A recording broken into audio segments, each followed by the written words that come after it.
les trois des mecs qui ne jouaient pas en trio avant. Ça fait qu'on avait... Et ça nous branchait de le faire. Mais on avait plein de choses à apprendre. C'est pour ça que les derniers concerts sont quand même vachement meilleurs que les premiers. En fait, un trio, il faut jouer, il faut se connaître en fait. Après, on peut jouer n'importe quoi. Parce que c'est même pas. En plus, c'est très bizarre parce que c'est surtout pas des automatismes qui se créent. C'est juste une osmose qui se perfectionne. C'est très spécial.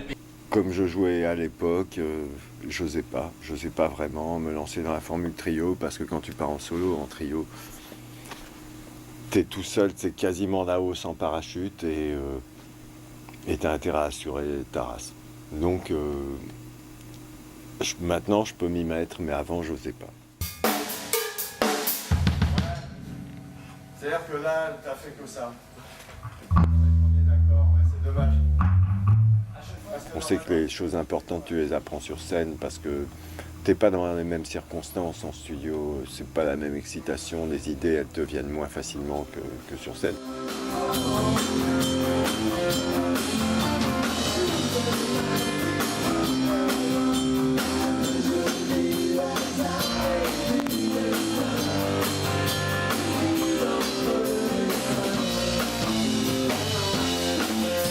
Je pense que c'est bien pire qu'une troupe de théâtre qui va répéter une pièce, parce que nous, c'est complètement dépendant des gens, dépendant du lieu. Et puis on répète pas, on improvise beaucoup.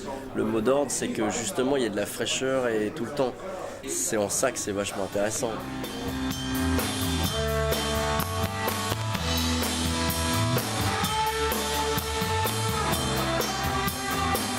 Avant les premières dates, j'étais pas en confiance du tout. En plus, j'arrivais en trio et comme je te disais, un trio, c'est pas facile. Hein. Oh. Comment ça va? Ça va? C'est plutôt cool, ouais. T'as toute la place dans tes fréquences. Moi, la voix et la guitare, j'ai toute la place de faire absolument ce que je veux. Je sais que Cyril, il n'est pas dans mon rayon d'action, il est dans les basses, c'est complètement autre chose.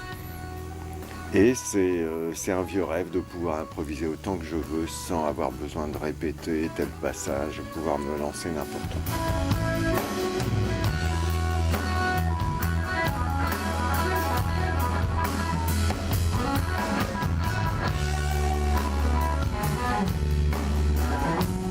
Non, mais je trouvais ça un peu comme un numéro de funambule au début, tu vois, un trio. Et puis finalement, on a un tellement bon guitariste, un tellement bon batteur que ça passe. Tu sais, à partir du moment où tu te dis j'ai un bon bassiste et un bon batteur, je peux répéter ici, par exemple tout seul à la guitare sèche, chanter et jouer Rêve, si c'est bien, ça sera bien. Tu peux pas compter sur les autres, c'est pas comme un multigroupe, tu vois, c'est basse, batterie, bon.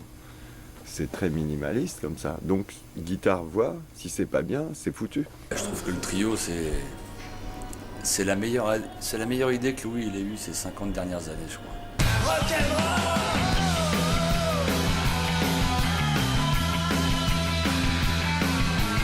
Je ne suis là pour personne lorsque je téléphone sonne. Et pour tout l'amour qu'elle me donne, je ne suis là pour personne. Non, non.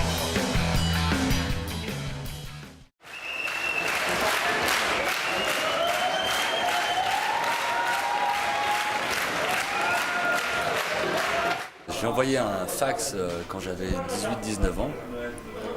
Et j'étais un très grand fan de téléphone et un très grand fan de Louis. Et je lui ai envoyé un fax, je lui ai dit voilà, c'est mon anniversaire, j'arrive, je viens de voir. Et donc je savais où il habitait, donc je suis allé chez lui, il était en plein travaux. Et on est devenus super copains, tu vois, il a été comme une espèce de grand frère. Il me dit tu veux rester chez moi si tu veux, tu peux. Et on est devenus copains tout de suite. Et après je suis devenu backliner, ouais. J'accordais ses guitares, je montais l'ampli, la batterie, les claviers, et backliner pendant 3 mois. Mais après le bassiste il est parti. Donc Louis savait que je jouais de la guitare et il savait que je jouais un petit peu de basse et il m'a dit tu veux pas jouer de la basse? On peut difficilement dire non à ce genre de truc.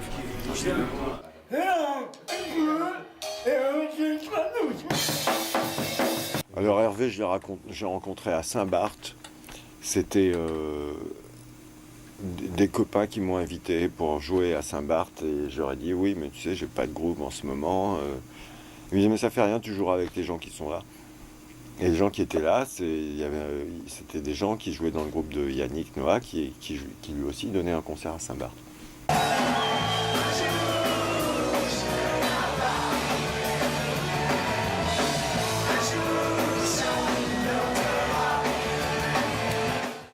On s'est vu l'après-midi dans la chambre d'hôtel, on a gratouillé, on s'est fait une liste et puis le soir on a joué. Et puis on a mis la guerre, on s'est éclaté. J'ai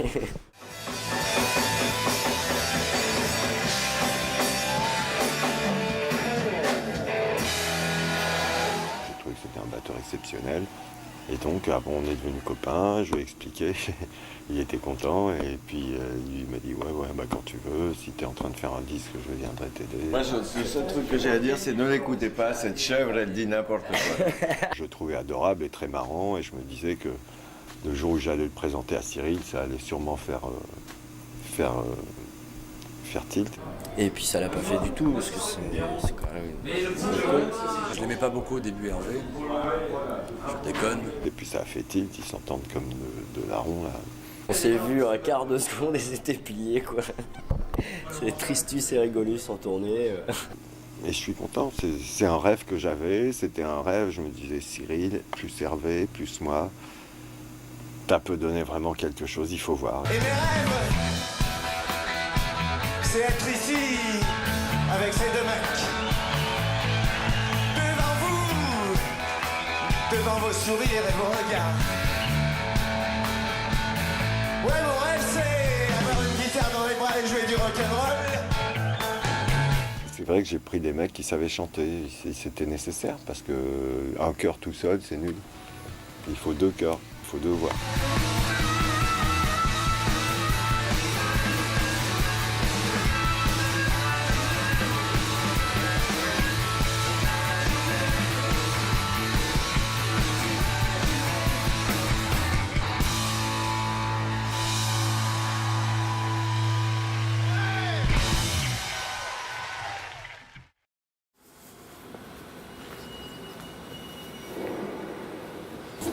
Ah, on s'en va, on est parti. Ouais, ça y est. Nickel, alors on s'en va aussi. Ça va, c'est pas... Une demi-heure étalée, il y a plein de partout autour de Nantes. Je voulais savoir quel était le véhicule. Ah, bah c'est parfait.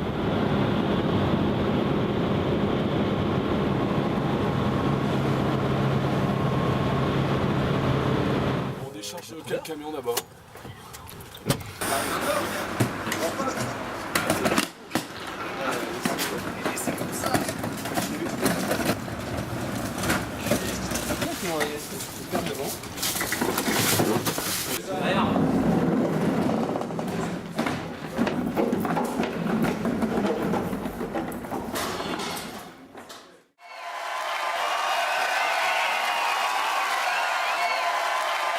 C'est pas un show préparé comme ces anglo-saxons l'ont toujours fait. Hey, it's good to be back home, hi Detroit. Gonna play a song from Louis Bertignac, he's a French boy. He's very famous over there. But here in Detroit, not too much. So we're gonna play a song from Louis Bertignac. Which is it's a song about the girls. He's a Frenchman, don't forget he's a Frenchman. And the song is about the girl. There is different kind of girls, but mostly about the girl who... Mukunda! Excusez-moi, il y a un entracte. Mukunda! Et maintenant, les lanceurs de couteaux. On fait les cons pendant des fois 10 minutes sans qu'il y ait de musique. On ne l'aurait pas fait il y a 10 ans. Enfin, Louis ne l'aurait pas fait il y a 10 ans. Moi, j'aurais pu le faire, mais c'était pas... Et là, c'est tellement... C'est un concert avec un spectacle comique en même temps.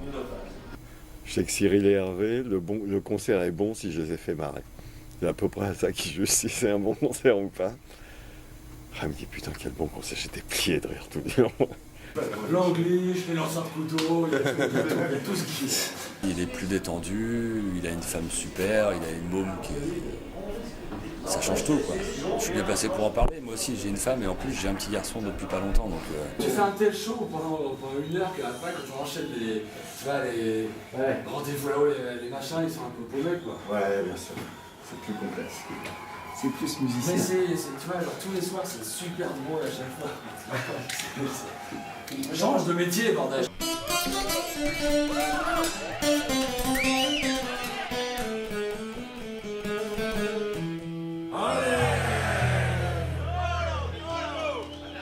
Hervé Coster,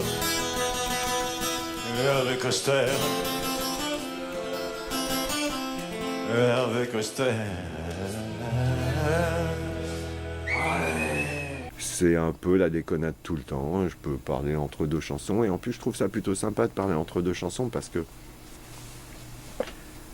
à part le fait que ça me met bien avec... je me sens bien avec les gens, je me sens ensemble. Ça nous laisse le temps de récupérer de l'énergie pour la balancer à la chanson suivante. Alors, tous les managers du monde, tous les agents te diront oui, il ne faut pas attendre entre deux chansons parce que le public s'endort. Moi, je dis le contraire. Il ne s'endort pas si la musique est bonne. Et si tu enchaînes et enchaînes, la musique ne peut pas être bonne. Cyril Denis, Cyril Denis,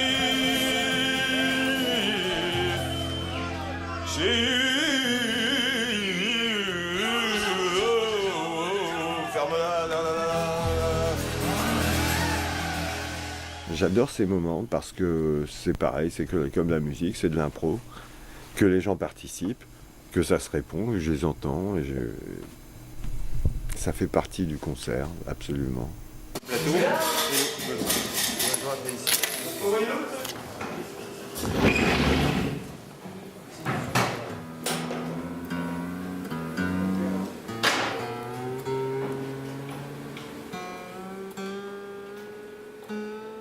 Christian Martin, Monsieur Christian Martin, c'est un musicien déjà à l'origine.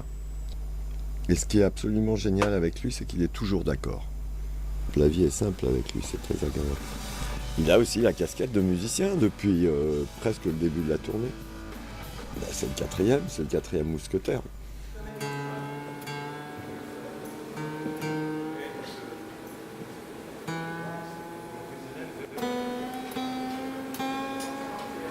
Ma guitare, c'est une SG Junior, qui a sûrement été fabriquée en 1963 ou 1964.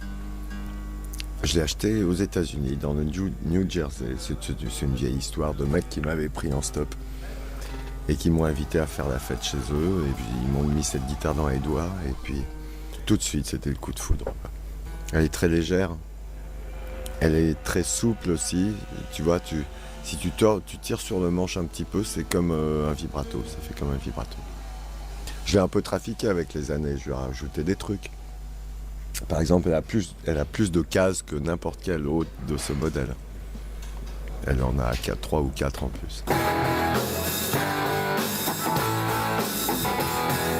Avant, j'avais un booster. Et maintenant, j'ai 3 boosters. En gros. Enfin, c'est pas des boosters. Il y en a une qui s'appelle Jimi Hendrix et l'autre qui s'appelle Eric Clapton.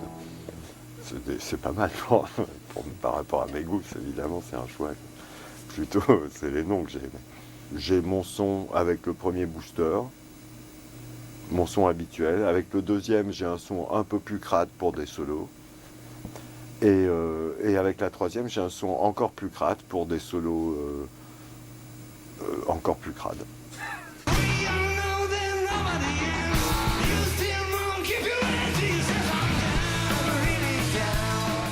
Il est excellent, Laurent. Je ne sais pas s'il aime exactement la même chose que moi, ou alors il a très vite compris ce que j'aimais, mais c'est ce qu'il fait en tout cas.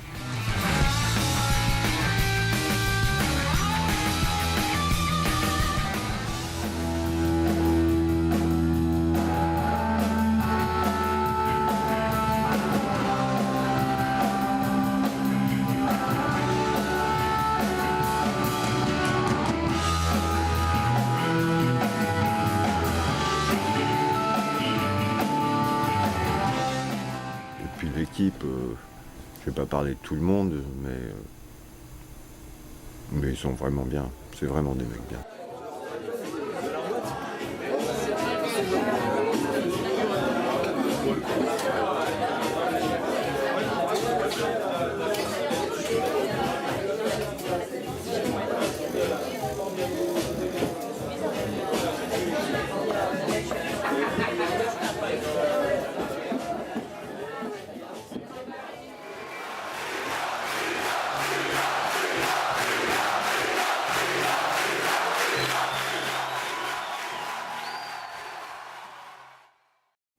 Il n'y a jamais le réveil naturel en tournée parce qu'il y a de la route. Quoi qu'il arrive, même si c'est tard, même si c'est à 14h, il y a le réveil. C'est-à-dire qu'il y a une heure limite pour être en bas à la réception de l'hôtel.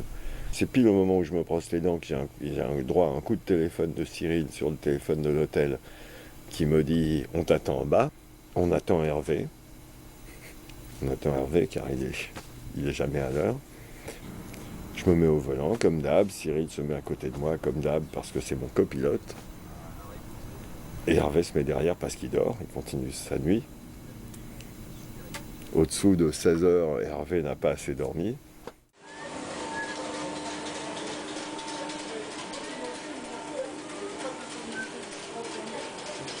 Parfois, tu te dis, putain, toute la journée, voyage d'un train pendant 4 heures, toute cette journée, foutu en l'air juste pour jouer 2 heures, c'est lourd. Et moi, mais il n'y a pas 36 moyens à part la téléportation, donc tu dis, bon, bah voilà, c'est tout. Mais c'est sûr que parfois, tu passerais bien toute la journée avec ta douce et ton bébé, et tu aimerais bien arriver sur scène quand c'est l'heure ou à la balance, quoi. Mais souvent, tu as une journée à voyager. Ce qui nous emmène à la salle où on est censé en général arriver vers 16h, 16h30. On arrive à la salle, il y a toujours 5-6 personnes, voire plus, qui nous attendent pour qu'on les fasse entrer dans la salle pour qu'ils puissent assister à la balance.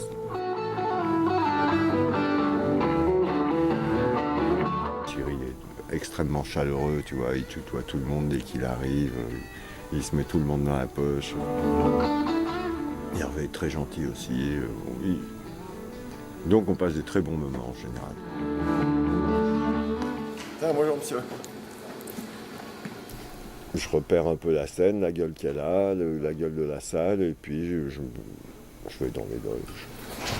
J'ai trop dormi.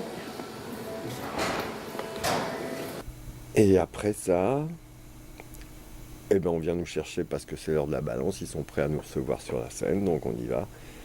Il y a une balance. Alors bon, la balance, c'est plein de trucs. C'est plein de réglages. Réglage des micros pour chacun, les micros de chant. Enfin, chacun s'occupe de son instrument.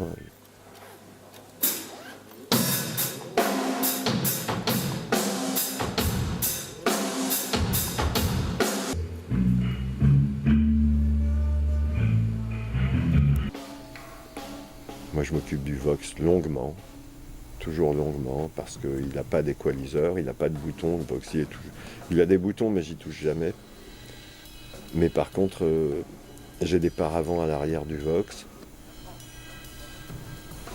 pour ajouter des graves ou des aigus. J'ai des grands paravents derrière, suivant comment je les dispose, à quelle distance de l'ampli, comment je les tourne.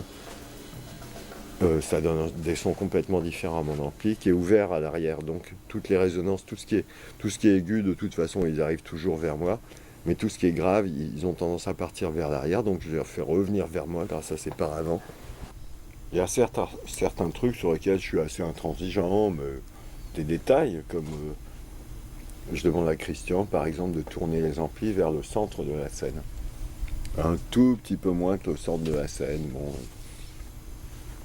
Et de l'avoir à 5,20 m, par exemple. Pour des choses comme ça, à 5,20 m du micro, je suis un peu exigeant. Et donc, voilà, quoi. Une fois que c'est réglé, de toute façon, c'est jamais vraiment réglé. On y va, on fait un Beatles. Since I saw her standing there, oh, since I saw her standing there. Ou là, une chanson qu'on n'a pas trop appréciée la veille, on a une version différente en tête, donc on essaye.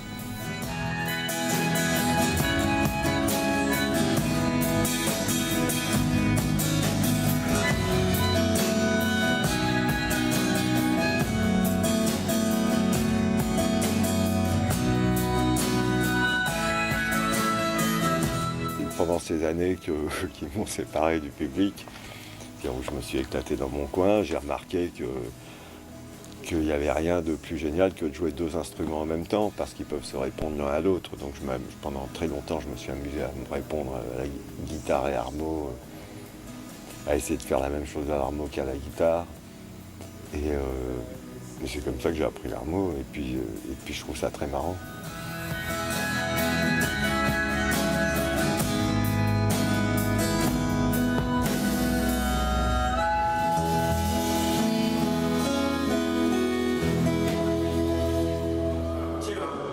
Voilà, ça va aller. Pendant ce temps, on retourne, on demande un peu plus de la voix de machin dans les retours, on recommence, on fait une autre chanson.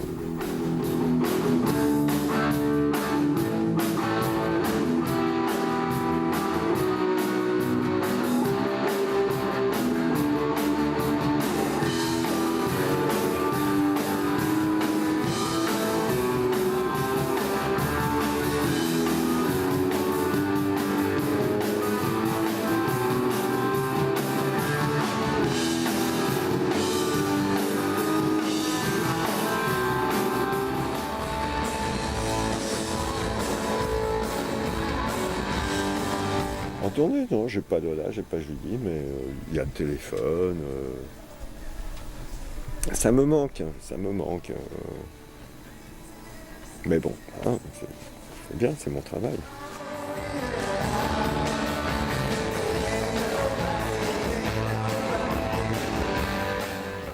Ensuite, c'est l'heure des...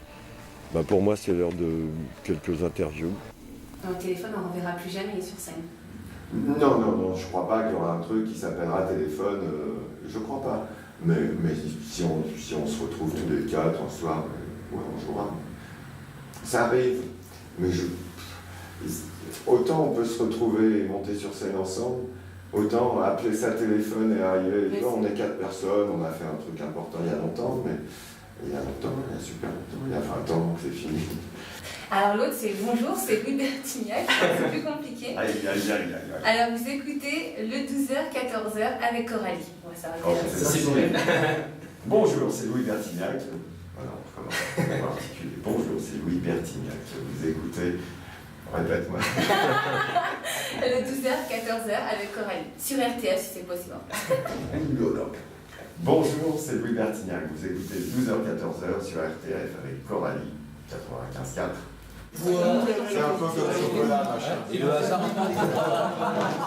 Là, on a en général 1 heure, 1h30 avant le concert, parfois moins. Fais gaffe quand on arrive dans le rêve, sur le pont là, après les couplets, pas qu'on descende. Pas qu'il descende. Now these days are gone, and now I find. Bonsoir monsieur. Comment allez-vous monsieur le maire? Merci.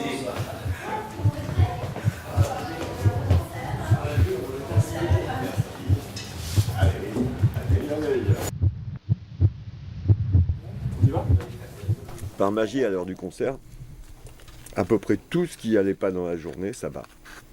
Si t'es crevé, si t'es sur les genoux pendant toute la journée, ce qui arrive en général très couramment, à l'heure du concert, t'es en pleine forme. Après le concert, t'es en pleine forme, et le lendemain, tu te lèves et t'es comme une merde, vraiment. Mais c'est à peu près tous les jours comme ça.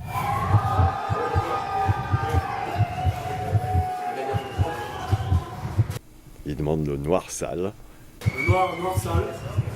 Et au moment du noir sale, bon, il y a toujours une petite tension sympathique. Coca. On y va? Allez.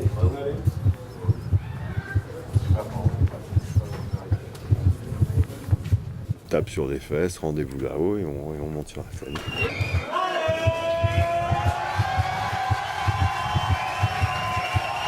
Et hop, bonsoir Mulhouse, c'est Hervé, 2, 3, et c'est parti.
sont mes anges et mes démons.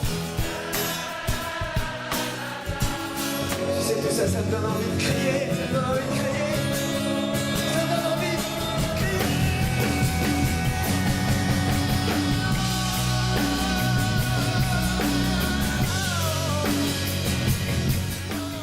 Au début du concert, on n'improvise pas. Enfin, on improvise, mais le répertoire est établi. Et à partir du milieu du concert, j'ai envie de faire du rentre-dedans.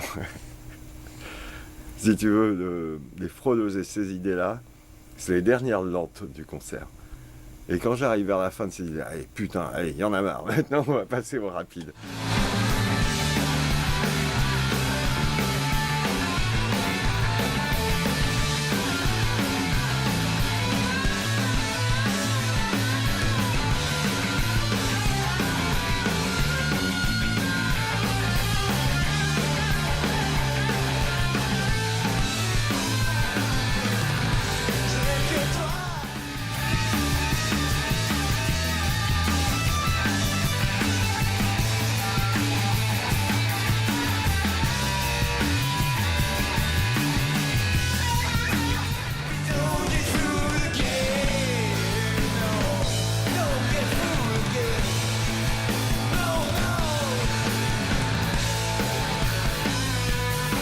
Pas plus gêné de jouer du Beatles que du Téléphone, que du Who. C'est des chansons que j'aime et c'est tout ce qui compte et on les joue, quoi.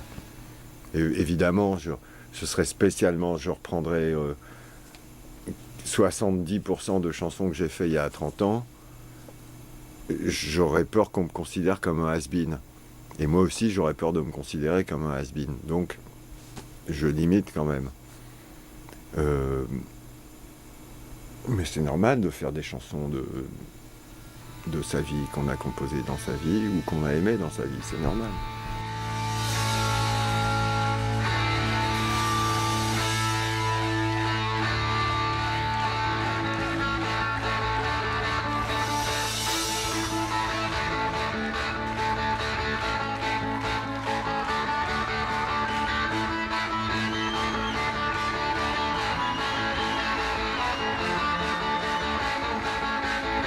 Quand je prends un Won't Get Fooled Again, c'est parce que c'est des chansons que j'ai aimées, que j'aime et que éventuellement le public va pas connaître.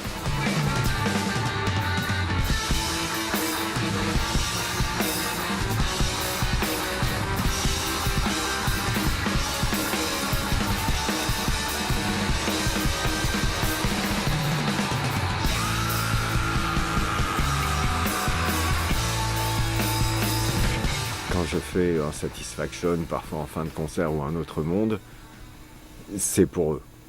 C'est parce que je sais que ça va plus les éclater et qu'ils vont donner. Et la lune est si blonde, elle se idée ce soir, danse les ombres.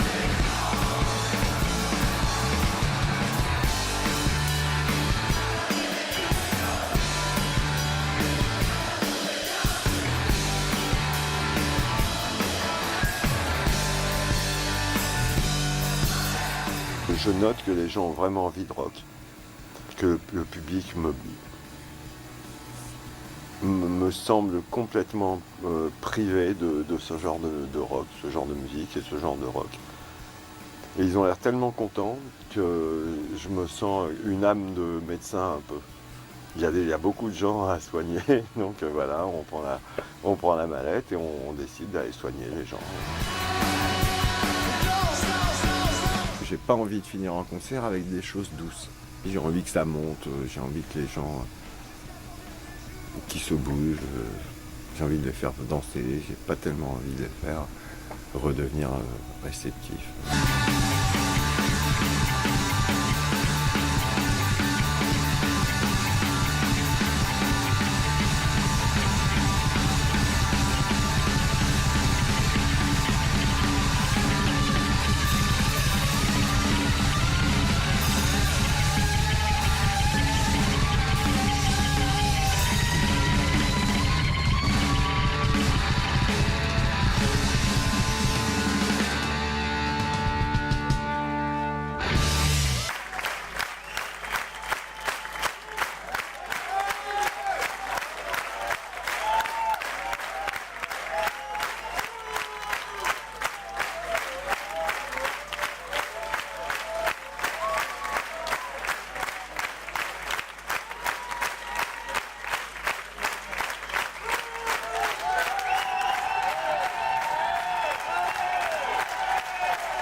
C'est bien, hein.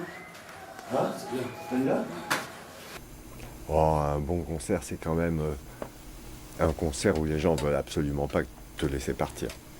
Enfin, évidemment, tu sais que s'ils ont envie de toi, encore plus, enfin de nous, quoi, c'est que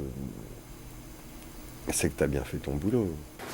On n'a qu'à faire grève, oubliez-moi 2 minutes.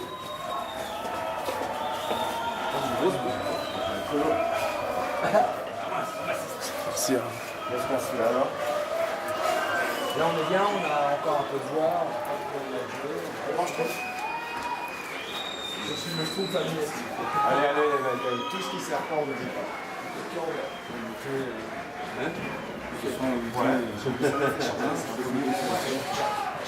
Ouais, Jack, voilà. Jack, c'est bien. Moi, je veux pas jouer pareil. Il n'est pas question que je fasse 2 concerts pareils. Ce serait il n'y a rien qui me minerait plus que de faire 2 concerts pareils, même 2 chansons pareilles de la même manière du jour au lendemain.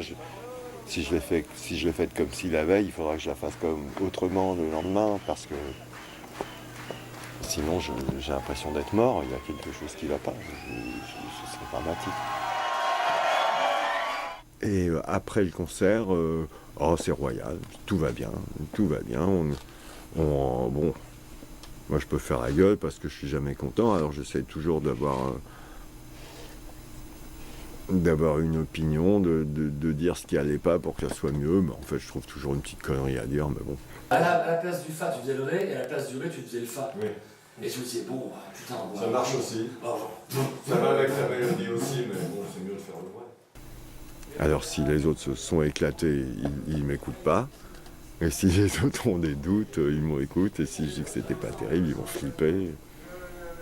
Ils vont en rajouter. Et donc, on va dire qu'on a fait un mauvais concert jusqu'au moment où on va aller voir les gens.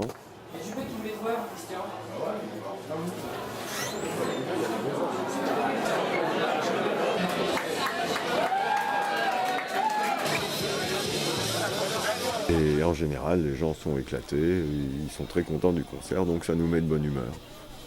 Même si on a eu l'impression de faire un mauvais concert, de voir tous ces gens éclatés, on se dit que on a rempli notre mission. Et puis c'est pas notre avis qui compte, c'est leur, c'est pour eux qu'on est là. Parfois, je pensais que le concert était pourri et que les gens que je croise après me disent mais putain, c'était votre plus beau concert. Je commence à me dire que mon opinion n'a aucune importance. Mon avis, c'est pas mon concert. Moi, je joue, je fais mon métier, je joue. C'est pas à moi de juger s'il est bien ou pas. On fait ce qu'on peut. C'est pour ça que c'est très sympa d'aller voir les gens après. Parce qu'on a la récompense de notre travail. À l'époque de Télèf, on ne les rencontrait jamais. On était tout le temps cloîtrés dans notre truc. Et on avait tout le temps l'impression d'avoir fait un mauvais concert.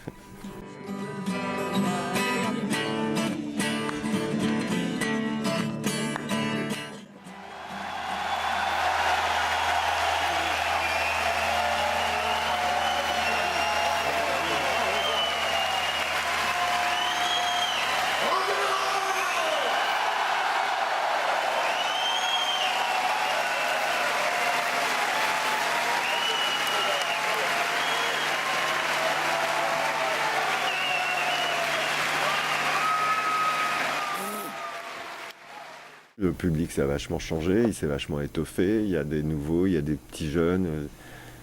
Et ils sont géniaux d'ailleurs, j'adore les gosses là qui viennent. Je les revois, je chatte avec eux sur le site, là, c'est vraiment super, c'est vrai ce qui se passe, ils sont positifs, ils sont vraiment super. Ça va des fois t'as des mômes de 12 ans et t'as des mecs de, 50, 60 ans quoi. En général, les premiers rangs, c'est tous des musiciens, c'est des mecs qui sont comme ça, devant la guitare ou la basse.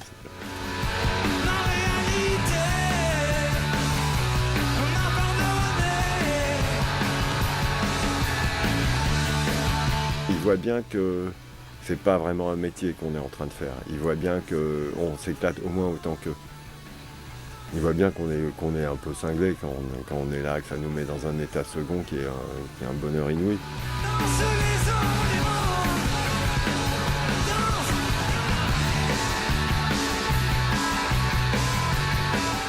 Avant, le rock était peut-être c'était même sûrement un truc de discorde entre parents-enfants, et on voit vachement maintenant de mecs qui amènent leurs gosses au concert, et puis nous on les voit, on est sur scène, et puis on voit les gosses qui regardent leur phaser comme ça, genre putain mais tu t'éclates sur les mêmes choses que moi.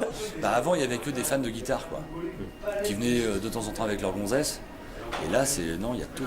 Il y a ceux qui ont aimé Carla Bruni, il y a ceux qui aiment longtemps, il y a ceux qui aiment la guitare, il y a ceux qui aiment le batteur. Moi ils sont 4 en France. J'ai pas le souvenir que les gens chantaient par cœur les chansons sur 96. Alors que sur longtemps, au bout de 3 mois de tournée, on arrivait à Carplouse dans le Morbihan ou à n'importe où. Ils connaissaient Je joue, ils connaissaient Rêver d'elle, ils connaissaient pas des chansons forcément en plus, tu vois, qui sortaient de l'album, mais Rêver d'elle, elle n'est pas sortie en single. L'album était sorti depuis 2-3 mois, et les gens connaissaient les paroles par cœur.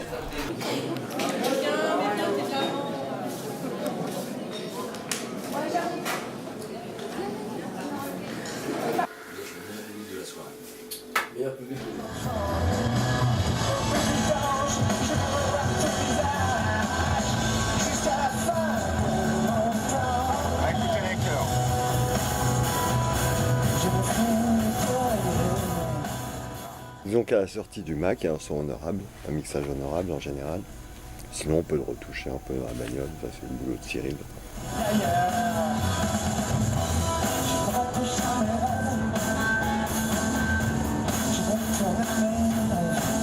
Il y a plein de concerts où on sort, on dit oh putain c'était nul, j'ai joué comme une merde et machin.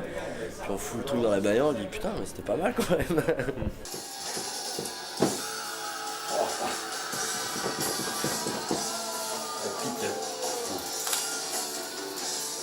Ah, pour l'homme, je fais parfois, je fais ouais, la guitare.